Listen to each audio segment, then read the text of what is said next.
Good day mga boss, good day Zamboanga. So good day everyone. Yan, nag-upgrade dito si bossing ng Android head unit with 360 camera. So dito sa Nissan Navara. So ito siya mga bossing. Ito yung 360 camera. Yan, 4 cameras recording, sabay-sabay siya mga bossing. Tapos ito naman yung Android head unit. Yan, 9 inches. Kasama na yung panel niya mga bossing, package na ito. Tapos 100% plug and play. So ayan siya. 64GB RAM. Ito mga bossing. Android Auto and then wireless CarPlay ito mga bossing.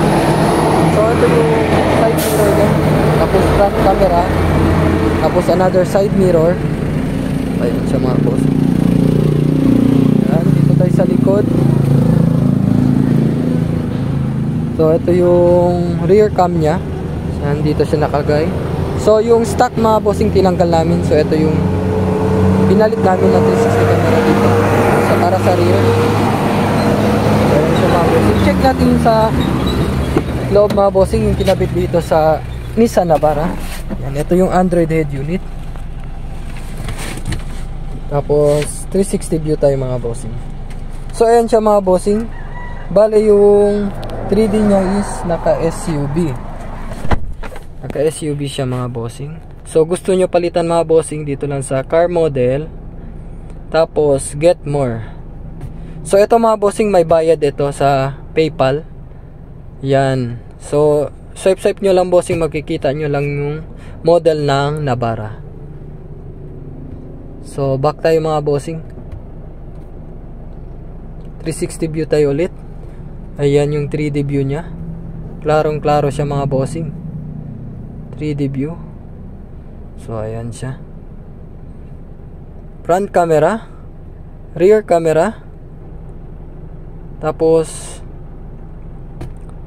side mirror, front camera, then combination ng camera yan mga bossing sa side mirror. Tapos ito siya mga bossing, yung check natin yung mga apps, features nya. Then ito mga bossing, with voice command ito. So check natin yung voice command. Open YouTube. Ayan mga bossing, automatic na yan with voice command. Sobrang high tech na mga bossing. So reverse natin. Automatic na yan mga bossing pag mag reverse tayo. Tapos may kasama siyang USB slot. Ayan, dalawa. At saka isang SIM slot. Pwede lagyan ng SIM card mga bossing. Tapos yung isa song, yung USB. Tapos ito may maps. Yan, kompleto na lahat mga bossing. Kasama na yung panel nya, 9 inches. So yun lang mga bossing.